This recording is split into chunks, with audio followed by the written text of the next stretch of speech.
Good afternoon and welcome back to the NCAA Women's Final Four pre-championship press conference. Joining us on stage are the South Carolina Gamecocks. We will hear an opening statement from Coach Staley and then follow up with questions from Raven Johnson and Te-Hina Paopao. Coach, if we could start with your opening statement. Just congratulations to the other three teams that are here in the Final Four. We are super excited to be here. We are representing the SEC, us in Texas, and proud that we could represent our league in such a fashion because we certainly competed all year long, and the reason why we're here is because of the competitiveness of our conference. Okay, we'll start with questions for student athletes. We'll go to the back, right next to you. Yep. Thank you.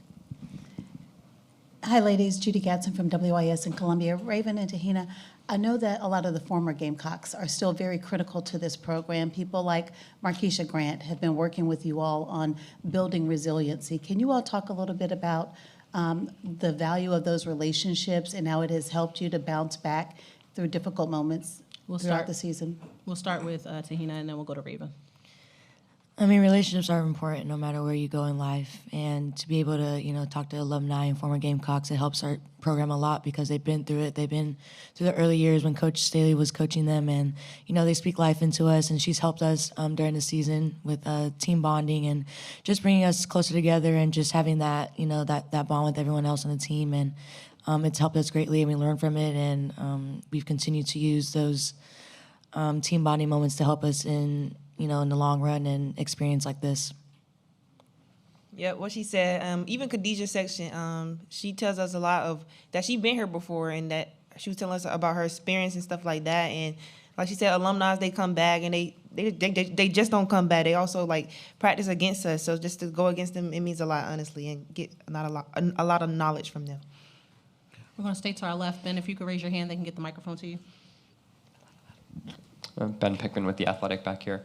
For Te-Hina, just, the coaches talk a lot about habits involved, team habits with you guys. I guess, what would you say are the habits of this team and how closely do you feel like you guys are sticking to them and or swaying from them? That's a good question. I think we've done a really good job with recovering. Our habits have been way better for that because we, play a tight schedule and we've been playing games and we do cryo now. With some of the girls do cryo. They do Normatec. They get their body worked on. I think we've done a really good job with that, and just being able to get our bodies ready for a 40-minute battle. And shout out to the program and to everyone else who's been involved to help us with that, and just being able to know that recovery and rest is a big part of March, and that we've done a really good job with that in that aspect.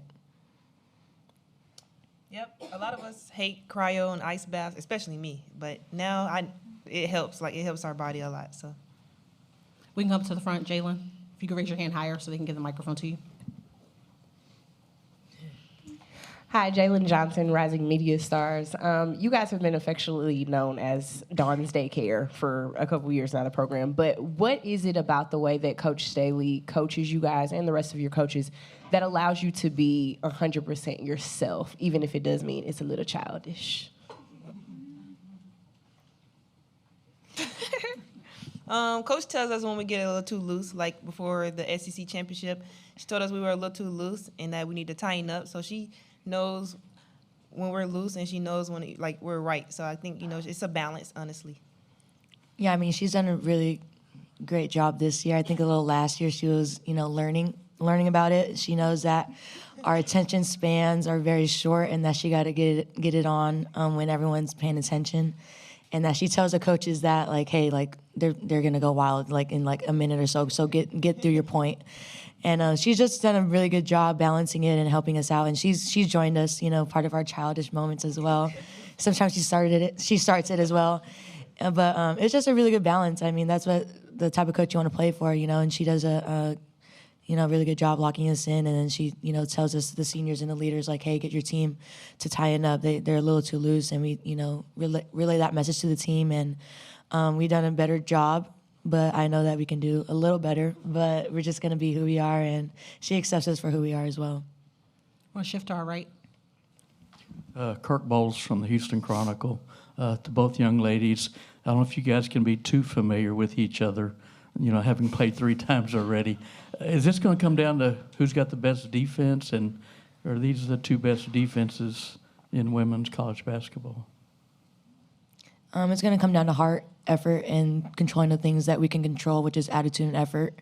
Obviously, we can't control how the officials, do the game. We can't control everything that's outside of that, but we can control our effort and attitude. And, whoever's going to win tomorrow is going to determine who wants it more and who just wants to, pay attention to the details and be there for your team, and who's going to compete and, just compete for a 40-minute battle. Going to shift to our left. If you could raise your hand in the green so we can get the microphone to you. Eden Lassie, Hoops HQ. This is for both of you guys. On the flip side of that, like when, coach needs to tell you guys to kind of tighten up because you're being a little too goofy, like how does the sort of goofy silliness help you guys keep things from getting too heavy, especially at a program that has such high expectations? If we could start with Raven.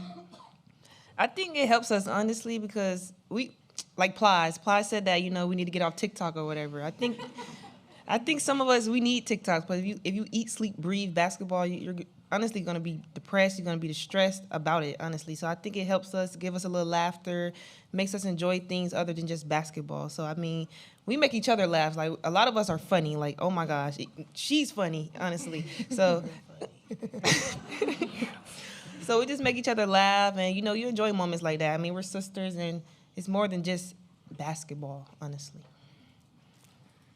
Yeah, I thought that was really well put. It's more than basketball. It's a family thing, relationship thing. And, when basketball is done, what you're going to have, and you're going to have relationships. You're going to have people in your corner who you can talk to and connect with. And you're going to, have a really good bond for life. And it's just something that, relieves pressure off us as well. It's something to take your mind off of basketball and knowing that we're all experiencing the same thing. Why not just share it together? And so I'm definitely going to, cherish all the relationships I've created from this program and the girls. And we're just enjoying the moment, staying in the moment, and just being present with each other. Going to move to our right. Rob, if you could raise your hand. Rob Knox from The Next. Raven, this is specifically for you. Throughout your career, what have you been most proud of your growth off the basketball court during your career at South Carolina? Honestly, I think overcoming adversity, and honestly, I used to be like a person that listened to naysayers and stuff like that of how to critique me and stuff like that. So I'm learning how not to care, and learning that I'm a winner, like Coach said, and I do whatever it takes to win. So overcoming adversity and just know who I am and not put myself in a box. Going to stay to our right. You can raise your hand, then we'll come over to our left. Coach Trey from SB Nation. This is for you, Ms. Paopao. You picked it up against Duke in the second half. How important is leadership, and how would that transition now in the Final Four? It's super important. I mean, when your teammates are telling you to shoot the ball, you got to shoot the ball. And I felt like I didn't shoot the ball as much as I needed to before then. And they just needed me to step up and be there for them, and that's what I had to do, especially wanting to win. And so you got to do whatever it takes to win, and they told me to shoot the ball, so I went out there and shoot the ball. Go to our left. If you could raise your hand, he's standing right next to you. Beth Wolf from Fox Carolina in Greenville. The ESPN crew told us this morning that Dawn has been trying to point you guys in the direction of harnessing that underdog mentality coming into this weekend. What does that mean to you, and what does that look like this year when so many people think, well, South Carolina, the dynasty and defending champs, how do you become an underdog? How do you guys harness that mentality? Raven Johnson. Honestly, I think I don't look at ourselves as underdogs. We're South Carolina. I feel like it's not a lot of. It kind of put a little pressure off of us a little bit. I think we're just gonna come and bring our A game. I mean, all of us wants to win. Everybody here wants to win. We know they're gonna come and bring whatever they have against us. So I think we just need to listen to our coaches because they game plan and execute what they have for us. We'll move to our right. Hi, I'm Gigi with Overtime. And if you could pick, this for both of y'all, and if y'all could pick one fit from Coach Staley's closet, what would y'all pick? We're going to start with Raven. One fit you could choose. I wear She wears too much- many. Too I much don't clothes for probably yeah. these two. She They don't have an Nah, appreciation. facts, nah, they don't have an facts. appreciation She for got fully me. She got clothed. me. Yeah. They don't have these two. Nah. Just her. Just her. no. No, but one that sticks out was probably her denim fit this year. I don't know. I think it was a couple games ago, but the denim fit was nice. Take our Oh, I'm sorry. Raven, did you answer? I apologize. I was just saying all her Louis Vuitton stuff. Yeah, all Louis I need Vuitton. that. Yeah, then some hard fits. Yeah. We're going to take our next question from the back. Hey, Whitney Sullivan with WLTX in Columbia. So every team has its own heartbeat. What's the heartbeat of this team? Te-Hina Paopao. No. Yeah. Yeah. I'll help you decide. Te-Hina, go first, please. That's a good question. Perseverance. I think we experienced a lot of things we didn't experience last year, and every time we, lost or did something, we learned from that opportunity and grown from that opportunity. I thought that heartbeat was just perseverance and how we got tougher, and our toughness is, going through battles together. And I'm just really proud of this team, and we know that the job's not done, so I'm gonna say perseverance. We're going to stay to our left. We're going to go to this third row, then we'll come back up to the front. Hey guys, Joe Machico with the Big Spur. The seatbelt gang is something you guys have really latched on to defensively. I believe both of you guys are members now. Where did that start? And then just walk me through how cool it is to be connected on the defensive end of the floor this time of year. Let's start with Raven. Sorry. It originally started with J.C. Horns with football. He called himself the seatbelt game, and then Dejanay Carrington during the WNBA season, she did something like this, and she said seatbelt game. So me and Breezy, we was like, we locked down offenders. Like, we need to be a part of seatbelt game. So we just started, saying we're seatbelt game. And Pal had like 4 blocks. I had my little defensive moment, And now she's a part of seatbelt game. So it honestly mean you're honestly don't come on our island when it comes to defense. Like, when we're in front of you, just know you're gonna have to make a tough bucket. Honestly, so. I'm going to move up to the front. Hey y'all, Misha Jones with Rising Media Stars. And so you obviously got Don Staley, one of the best guards to ever play the game, but you also have Jolette Law on the staff, your assistant coach, who is an amazing guard in her own right. Both of y'all play the guard position. Both of y'all have to, carry that mantle for this squad. So what does she bring to each of you individually, and how has she helped you grow as basketball players? Honestly, if she in every practice, when she don't hear my voice, she screams at me. I be like, all right, like that's enough, honestly. So I feel like her energy every day, it helps us a lot, and not even just on me not talking with the defense. If I take a play off on defense, like she's always constantly in my ear. Like, you cannot take a possession off. So you need a coach like that, honestly. And I know that she played with the Harlem. What do you call them? Yeah, I was like, oh, okay.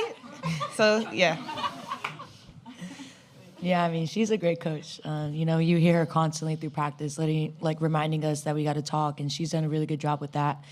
And just her passing ability, I'm so amazed by it. And she, gives me pointers about it because I can be a better passer, But she's just been able to, pour into me, pour into not only as a basketball player, but as a woman as well. And, it's really nice to have a coach like that in your corner. We'll take our last question for student athletes right here, second row. Hi, Carolyn Bryan, Women's Sports Weekly podcast.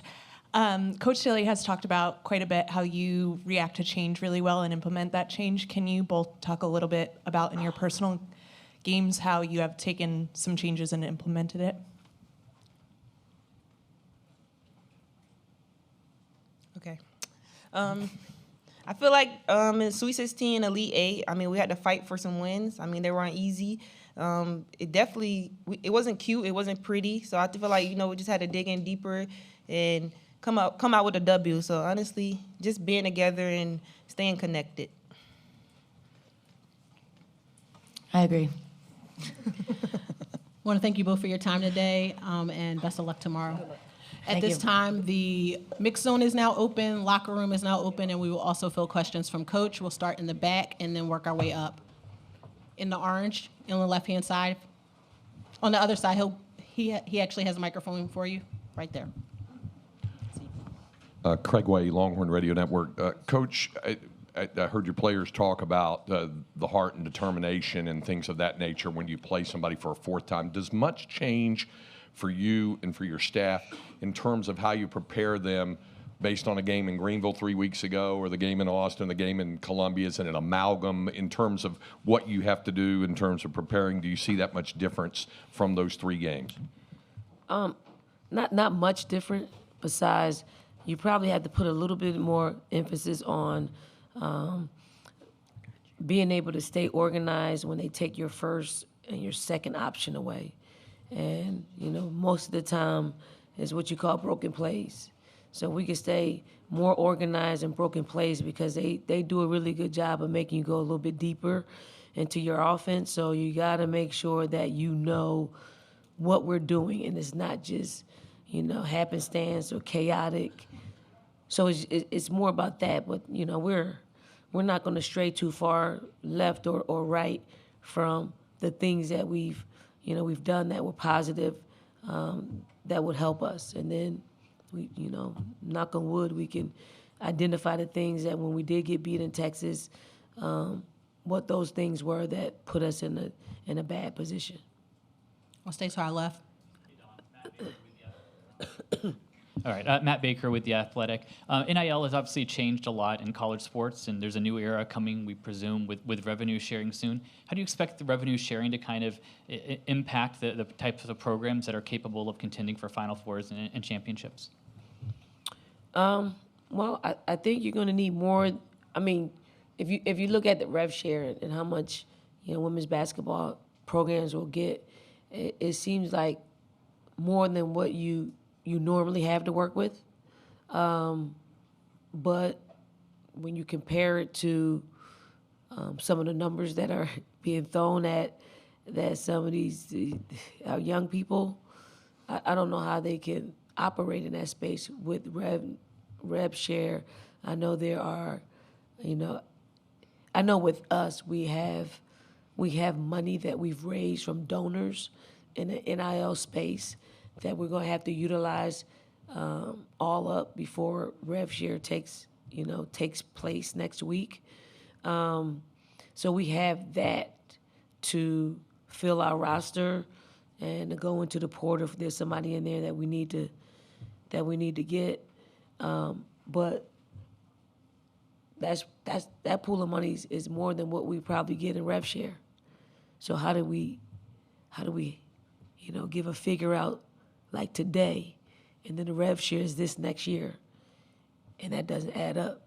That just doesn't add up.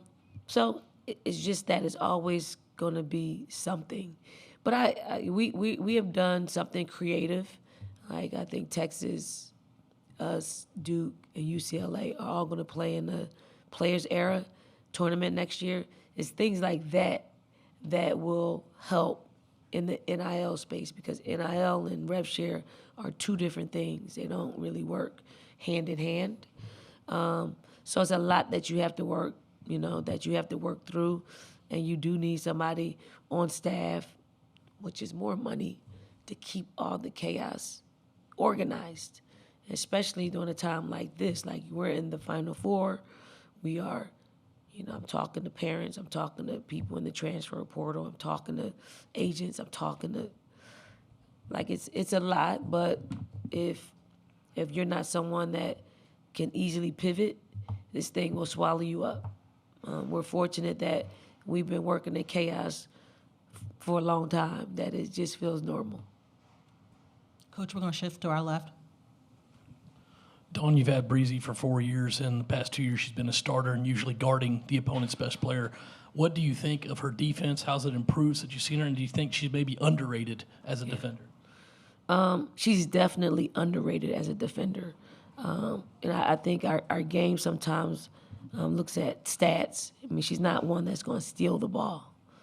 She's one that's going to get your top scorer shooting at an inefficient clip. And that's her claim to fame. I think over the years she's got more confident. Like she's got more intrigue with how to shut people down, wait, okay, if she does this, she's asking a lot of questions about, defense and positioning and what she should do in these situations. And she's really locked in when it comes to that side because she knows that she's got to do her part. And her part is a big part that we rely on to get wins. And that's not scoring a whole lot of points. It's actually preventing our opponents from scoring a lot of points. And she does it. She's in my top 5 in my 25 years of coaching. Coach, we're going to shift to our right. We're going to go Sean, then Doug. Sean Hurd, Anscape. Don, you've emphasized that trust is kind of the baseline in terms of your ability to develop your players. I'm just curious, what are the biggest keys to sustaining that trust or growing that trust over a player's time at SC, despite all the distractions and pressures that come with today's game? You have to condition young people to handle like real communication, because if it just happens once, they're not going to get it. And if it happens once and then a month later, they really aren't connecting the two. So you have to address everything that's happening in front of them in real time, and then they'll get used to it. They may not like what you're saying. They might like what you're saying at times. And that's what builds trust. Like it's not, it's not, oh, I'm the head coach, you'll listen to me and don't, do what that's not, that's old parenting, right? It's a new age parenting that's out here that kids have a say. They want to be listened to. They have something to offer you. And that is how they think and how they feel and how they want to move and how they want to operate. And if it's within what we want to do as a program, carry on. But if it isn't, let's sit down, let's talk about some stuff, right? And it is just that. It's over and over and over again to where you condition them to listen and you condition them to have input, and that builds trust. Communication builds trust. They're not in a place where we just leave them and say, hey, this is what I want you to do, and that's it. And then, what they're going to do? They're going to go back to where they are. They're going to think about it. She doesn't think, I'm this good. I can't do this. Hey, Mom, this is what she said to me. Hey, friend, this is what she said to me. Now I got like 3 people that's talking about the opposite of what I'm saying. I need the majority. I need the majority saying, we're all saying the right things to the principal. Our players are the principal. And that's how you build it. You build it with every person that has our players' ears. Because it's a lot of them. It's a lot of people that they talk to and they listen to, and we want to make sure that we have the biggest voices, in our players' heads. We're going to go to Doug. We'll go back to Michael, and then we'll come back up front. Hey, Don, Doug Feinberg, the AP. Oh, I got you, Doug. In the past, you've been very vocal about things that make the game better. Getting units this year obviously is a step in the right direction, other things that they've fixed. Where do you think the health of the women's basketball game is right now, with ratings being pretty strong this year, coming off of last year's monster numbers? What would you like to see now the next step be for women's basketball as one who has a very loud and very strong voice in the game? What would you like to see sort of get better going forward? Well, I would like since we're in this rev share space, our rev share, our ability to bring in more revenue is increasing. Okay, so women's basketball has been held at a certain place. Now that rev share is a part of it, we're not considered a revenue-producing sport prior to us, being in demand.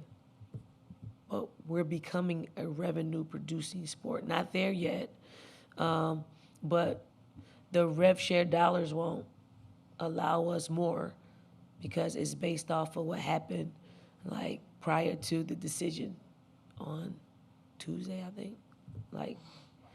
So I would like to see us grow a little bit more in that. Money talks.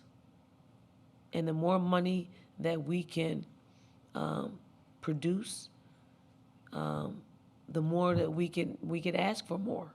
But we've been held down. Like, we've been held down for decades to now, now we're in a good place. I think we need to go back to the table and talk about some things. And from a rev share, I think we need to continue to increase the units. I do think women's basketball needs its own television deal. I do think we need our own deal, and then we really will find where we are in our worth. We'll go to the back. Michael, if you could raise your hand. Coach Staley, you played against Vic's teams, both Mississippi State and Texas, I think 5 times for the SEC tournament title.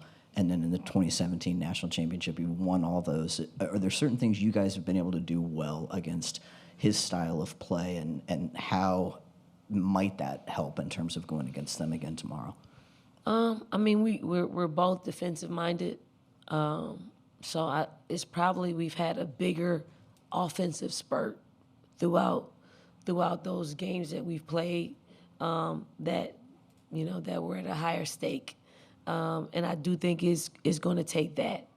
I mean, we're not going to rely on our success against them to say, hey, we beat them. No, I'm looking at the loss, from this year and how we can prevent that. One, we got to stay out of foul trouble and not have to adjust to. I think the times that they beat us, it was foul trouble for us, like early foul trouble where we had to change up how we just substitute, and that throws our cadence off. So I think it's just about our bigger offensive runs at any given time within the game. We're going to come to the front, go Annie. We're going to go across to the gentleman in the black, and we'll go from there. Annie Costable from Front Office Sports. Sorry, I almost just said my previous employer. Front Office Sports. I got a sweatshirt from y'all. You talked about the transfer portal just being open during the tournament, and you're fielding calls. You're doing a lot. You're also playing in a game. Do you anticipate having to hire someone to play GM? Is that a role that you think will become commonplace? Yes, it will. It's necessary. I don't know if we'll call it GM, but it will be some of the duties of a GM. So yes, I think it's a lot of money in the space. It's a lot of moving parts that we need somebody singularly focused on that movement and ways in which we need to navigate in that space. So, if we're here at a Final Four, the GM can be taking care of some of the stuff that we have to take on now. Mm-hmm. I think it's cool, though. I like the fact that it's new and different, and if you can get pretty creative and organized in the space, you can, even amongst this chaos, you can really use it to help your program. Do you appreciate the juggle, coaching and taking? Yeah, I got ADD, so it stimulates me. It stimulates my ADD. We're going to go to our left, take our final question. Dawn, Roger Wallace from NBC in Austin. What do you see in Madison Booker's game? What do you like about it, and what problems does she cause? Just a bona fide scorer. Not even a bona fide scorer. She's a playmaker. Like, she can score the basketball with the best of them. She can play multiple positions, so she's versatile. She can facilitate. She's a really great rebounder. She's a difficult matchup. Like, you really have to, you have to play her 1.5 players. Like, you can't just straight up play her, because she has so much of a skill set that if you don't show whoever's guarding her and then show, close her space off, because she's able to rise above. She's a big guard that could pretty much get her shot off at any given time. And then you got to make her play defense. She's a willing defender, but with how much she needs to score for them, you got to make her play on that other side of the basketball, so that pretty jump shot isn't as pretty in minute, 30 as it is in minute 5. Coach, I want to thank you for your time today. Best of luck tomorrow. Thank you. Good to see you. As well.